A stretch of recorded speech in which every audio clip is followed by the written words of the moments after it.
So what was still that, I guess, like sparking point for you to stop creating manual flashcards and actually create, your own software? Like, was there a specific thing that inspired you to? I'm always a systems kind of guy, so like I would always try to optimize as much stuff as possible. Maybe a bit more lazy now, but even when I was back in like aged 14 to 18-ish, I would always obsess over systems. So software systems, so like my to-do list, I downloaded pretty much all the to-do list apps there are and tried out all the systems. So the GTD system, which is getting things done system, that's applied to to-do list. I also looked at calendar systems, right? How to do time blocking and all the other methods that there are. I always have a passion, right? So to optimize stuff. I'd say the biggest takeaway is to really dream big, in terms of don't sort of like, if there's a challenge, don't sort of limit yourself and limit your capabilities and think that it's something that you can't be done, right? Being able to go through that hurdle of initially thinking that I wasn't able to do it is really important, that I think everyone should take away. If there's any sort of hurdles during anything, or any passion projects, during your work, during school, anything, just don't sort of give up so quickly. Guys, before we get into the podcast, 91.6% of you guys are not subscribed. So please do hit the subscribe button, since it will help get even crazier guests and blow up the channel. So yeah, let's get back into the video. Hey guys, welcome back to another episode of the Gen Z Fastlane. Today we have Jason here, who is the founder of Mimo and also doing his third year in medical school, HKU. So Jason, why don't you do a brief introduction of yourself? Yep, thanks, Bosco. Hello, everyone. So my name is Jason. I'm currently the co-founder of Mimo. We used to be called PDF to Anki. So we're in one line, basically, we help students from around the world study more efficiently by converting the resources that you have into very exciting learning resources such as flashcards, notes, etc., using the help of AI. And the ultimate aim is to power and get as many academic super weapons as possible using software around the world. And I'm currently pursuing medicine, so I'm applying a lot of the study principles that we are learning in terms of study science into designing and building our software to help students learn better around the world. Yeah. Awesome. So I've actually used Mimo, I guess, a couple of days ago because I have an upcoming test, and I just uploaded in PDF. So it's actually really surprising how you can easily just generate, definition cards, and you have like so many different options. So before we dive into the overall features, like what was the inspiration to start this startup? Yeah, so it was kind of interesting story.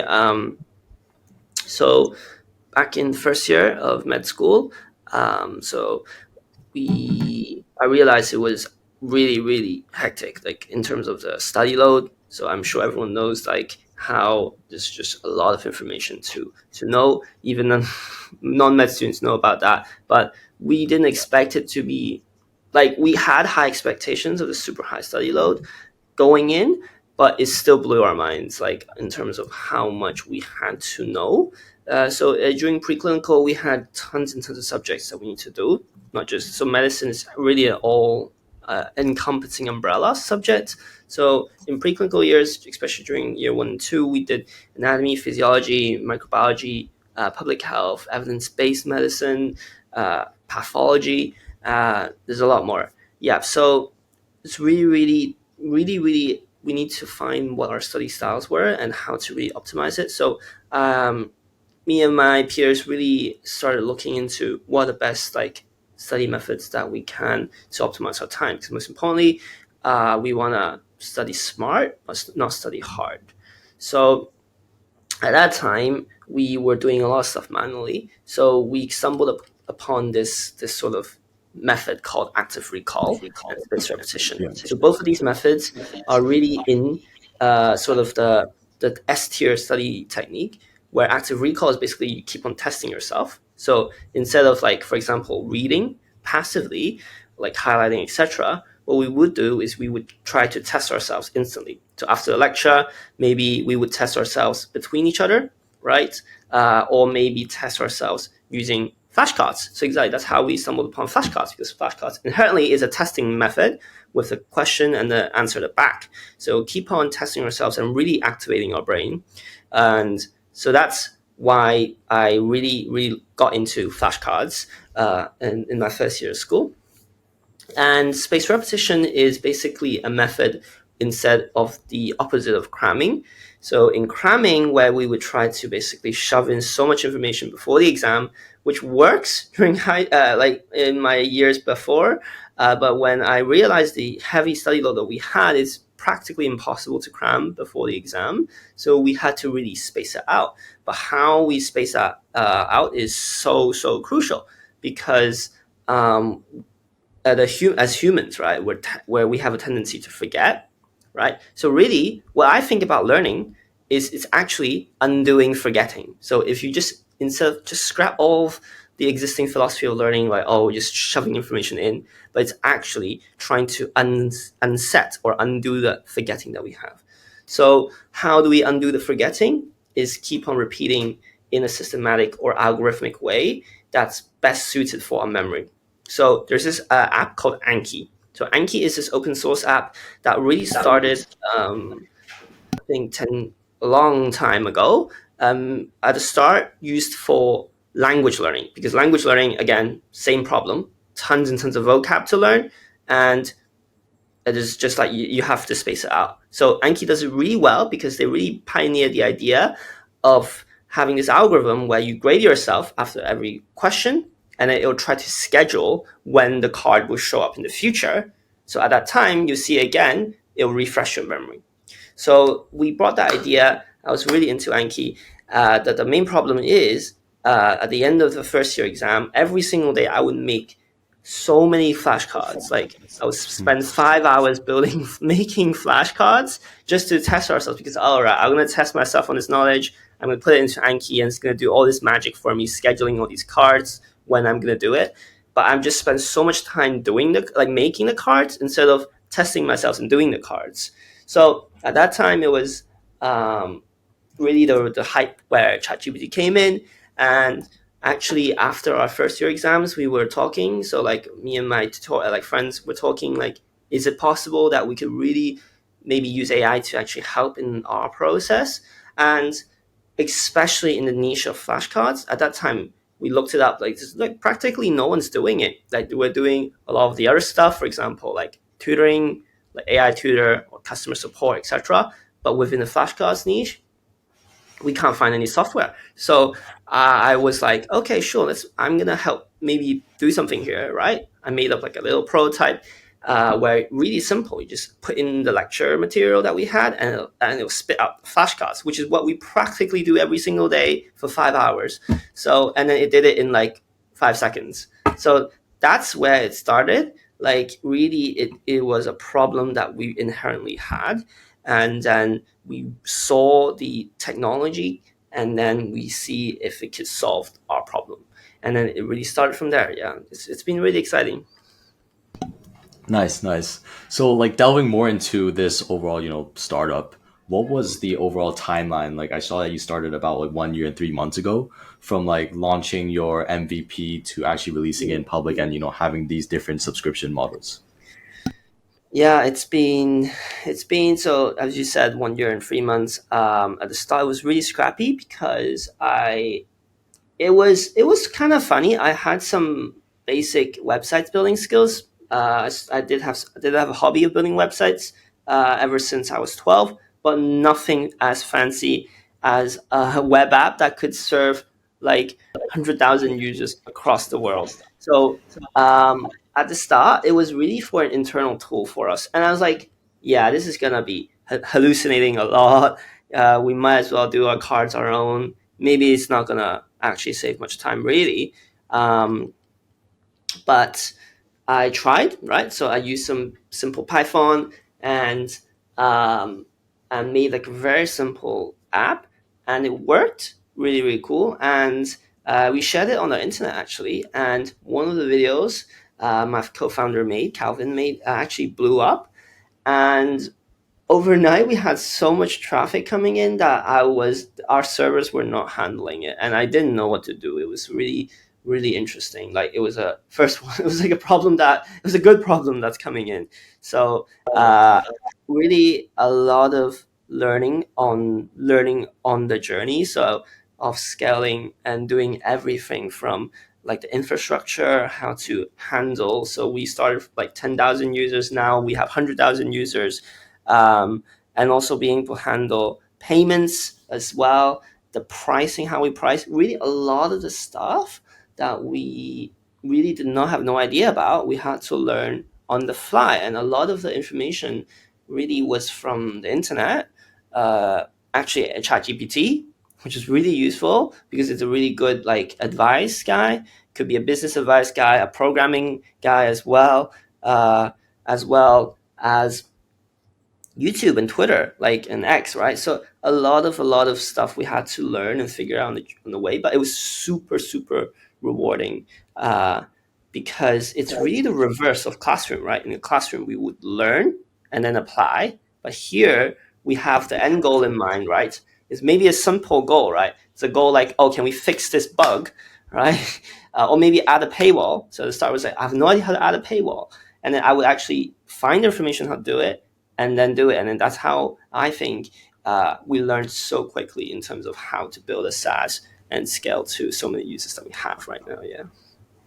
Awesome. So, like, I just keep thinking like in the back of my head, because so many people from HKU, if they go to medical school, like I would say 99.9% will eventually become doctors, right? Or Yeah. probably like more than that. So Mhm. what was still that, I guess, like sparking point for you to like stop creating manual flashcards and actually create your own software? Like, was there a specific thing that inspired you to do this? I'm always a systems kind of guy, so like I would always try to optimize as much stuff as possible. Maybe a bit more lazy now, but even when I was back in like aged 14 to 18 ish, um, like I would always obsess over systems. So software systems. So like my to-do list, I downloaded pretty much all the to-do list apps there are, and tried out all the systems. So the GTD system, which is getting things done system, that's applied to to-do list. I also looked at calendar systems, right? How to do time blocking and all the other methods that there are. And I would always have this sort of just makes me sort of I always have a passion, right? So for to optimize stuff. And if there is a thing that is a novel technology such as LLMs, right, that came in hot and actually can do a lot of stuff, but we just need to be able to think of what the applications are. I would just have so many ideas on how it could be applied in my own life, right? Different uh, different things that could be optimized during my routine or during my day, and apply that hopefully using some trial and error and see if it really helps out. Yeah, because I think time ultimately is one of the most valuable assets. I mean, for our age, we have infinite time, so it'll be cool. But like still, it's one of the assets that cannot be sort of bought back. So like if there is any way we could save time, it's always a plus, I think. Yeah. Nice. So I guess it's overall mainly your personality, right? Which kind of also like played a huge role in creating this Mm. startup. So speaking more about like tutors, right? Could you expand like more of the functions of the tutors that you have in Mimo, and what do you think the future implications of AI tutors would be? Yeah. So we actually have like this sort of AI tutor mode in our app Mimo. Not as sort of, so we're not in like really into the AI tutor space. We do offer AI tutoring as well on our platform, which is basically you upload your PDF or maybe your YouTube video or audio. We also support live audio transcription now, so you could sort of like record your lecture live and then ask the tutor like, oh, what did the teacher just say, can you explain to me, something like this. So this sort of concept where the tutor is basically trained on a custom set of material that you are going to be examined on maybe. So and then that tutor, so what our philosophy is, so our tutor, instead of giving you the answer it's sort of similar to Khan Academy's tutor system they have on there, is that it'll actually try to guide you along. So I structured it in sort of like a 10 mini lesson thing.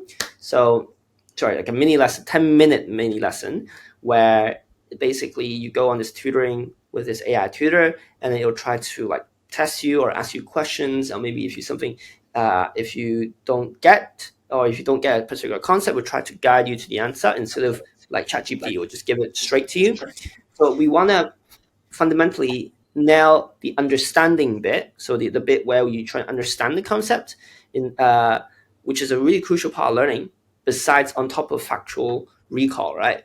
On top of factual recall, the memorizing bit, understanding is also super crucial for a lot of the subjects. So I think AI Tutor is super useful in this bit, because it really helps you be able to sort of ask any questions without any judgment or any delay, right? You could just, it's 24/7, ask the question. So that's what we're doing. It has an AI tutor that's 24/7.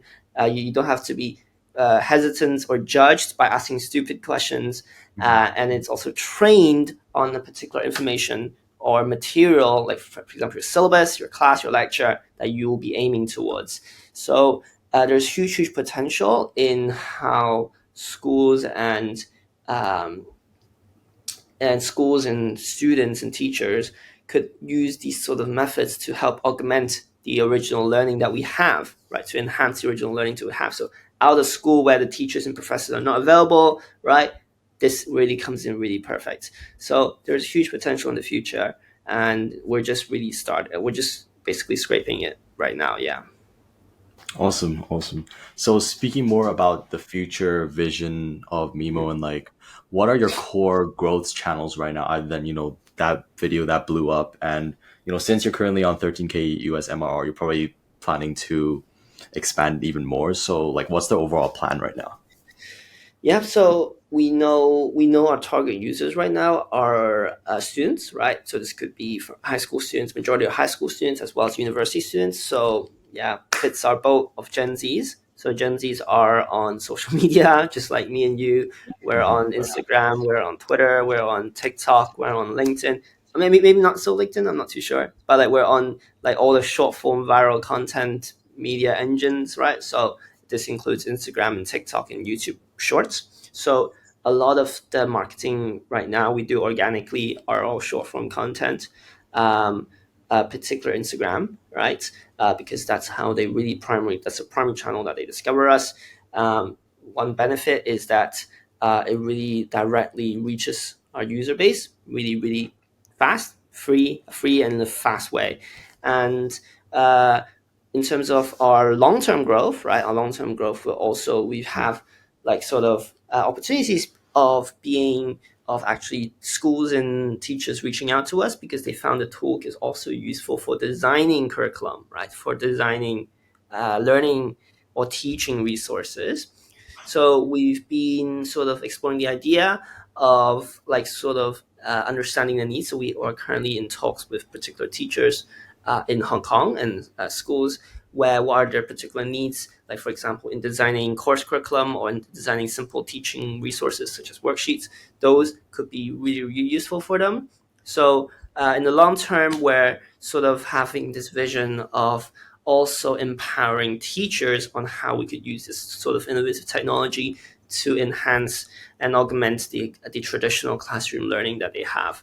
And yeah, so that's mainly we have the consumer side as well as in the future the school side as well. Yeah. Awesome, awesome. So having these more partnerships. So I guess for another future vision, how about for yourself? Like if this becomes like a huge company and you manage to, get this on, public company, like would you be still pursuing this, I guess like medical degree, or will you be more like, of an entrepreneur, lifestyle and stuff like that? Yeah, so this is a very like common question. A lot of like people ask me and my co-founder.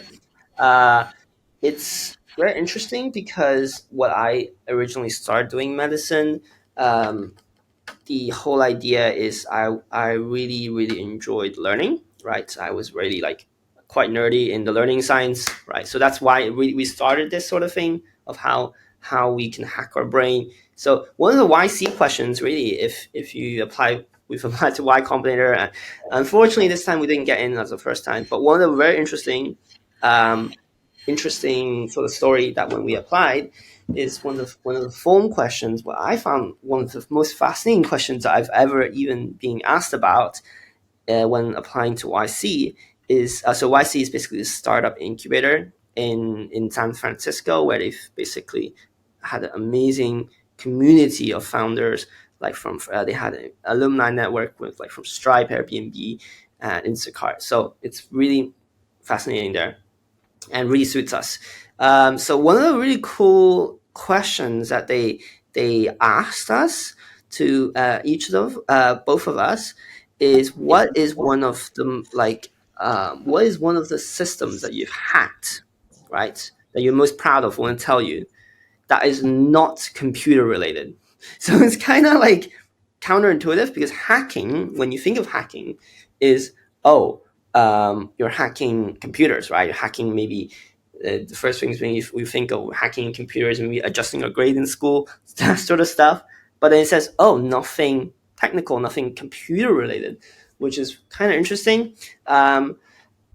So one of the things that I thought about doing was really hacking, instead of the computer system, our own biological brain, right? Of understanding what the neuroscience is, and how to learn more efficiently. So ever since before med school, I was really into the sciences, into the biology. So that was the passion that drove me towards med school, as well as the ability to actually talk to people. Like one of the things that I really enjoy is talking with people, and this career really is one of the few careers in the science field that's not in the lab. Yep. So one of the that's not in the lab. So that's really drove me towards medicine, and I think right now I will still continue to pursue medicine until. So it's a long journey. Currently, I'm on my third year, but it's actually 6 years medical school. So, however, I see there's so many opportunities because I'm currently in my third year. And I said I'm not going to be in a lab, but right now I'm doing research as well on the side. I'm doing research, yeah, and I'm currently looking into digital health, and super fascinating because it's really combining both sides of my passion. One of is healthcare and science, and one side is the digital side in terms of, like, for example, the computer science side, the engineering side, and combining those both really could be super cool in the future. Like there's a huge opportunity to be able to scale and help a lot of people in the future. So I think having, like, completing med school is definitely one on my agenda, to be able to unlock opportunities to see what problems can be solved in the world. Yeah. Awesome. I really like how you emphasize the point on just pursuing your passion, right? Like, even though many people will say, if you pursue a medical degree, you're only going to become a doctor. That's kind of not true. It's just, pursuing something that you actually enjoy learning and things like that. So for, any users or any viewers who are currently listening to this podcast, like, what would be your biggest takeaway that you've, heard or you've personally encountered in the last 21 years of your life? One of the biggest takeaway. Wow, that's a lot of takeaways. It's hard to say a biggest one. I'd say the biggest takeaway, is to really, I think, really dream big in terms of don't sort of like, if there's a challenge, don't sort of limit yourself and limit your capabilities and think that it's something that you can't be done, right? Over, like, it's sort of incredible. Like, this software development side, I was a total noob, and I was I had so many instances where I thought I just couldn't do it. Let's just get someone or outsource the engineering. And especially whilst also studying, like, the neuroscience block as well in medical school. So it was really tough. But I did it. I really actually with the help of AI in this field of AI. So that's why I really strongly believe about the idea of AI tutoring. Is it really helped me learn and get over the hurdle of the technical side, because ultimately, as we're a software startup, a lot of the development side is very technical, and being able to go through that hurdle of initially thinking that I wasn't able to do it, is is is really important, that I think everyone should take away. If there's any sort of hurdles, um, during anything, or any passion projects, during your work, during school, anything, just don't sort of give up so quickly. Especially now in the field of internet and web and AI, there's so many, and all the people around us with social networks and LinkedIn being able to reach Bosco like you. It's like, if you're stuck, just reach out, ask for help. If not, there's always internet, there's YouTube, social network. There's like infinite, right? Compared to like 20 years ago, it's really a mild, drastic difference in the world that we live in. So I think dream big. Don't let what the skill sets that we have limit what we want to do. Yeah. Awesome. Really appreciate you hopping on the podcast, Jason. I think your story is probably one of the more inspiring stories, mainly because you wouldn't really expect a medical student from any school to create their own startup and scale it so long time. So I hope for any medical students or anyone who's pursuing like a more traditional path, they can also think about pursuing something passionate about and think of like pain points. And with AI especially, actually, it's super Yeah, easy yeah, to I develop agree. Like something. it's instead of, I think, it's always worth thinking about ways that is not the traditional path, as you said. There's so many different types of career options that we can pursue nowadays, and it's always, I think, worth step one is to just identify problems in the world. Yeah, very simple problems, very niche problems. So I would always just get myself out there, right, and then see as many industries, or see as many, be in the shoes of as many people, so you experience more and see what the problems are. Because once you can spot a problem, that's an opportunity to be found. Yeah. Yeah, well said there. Yeah, if anyone wants to reach out to Jason, I'll link all of his contacts in the description. Yeah. And yeah, hope you So guys enjoyed this. I should be at Protect Jason on all the socials. Yeah. They got you. Hope you guys enjoyed this episode. Until the next one, peace out. Peace out.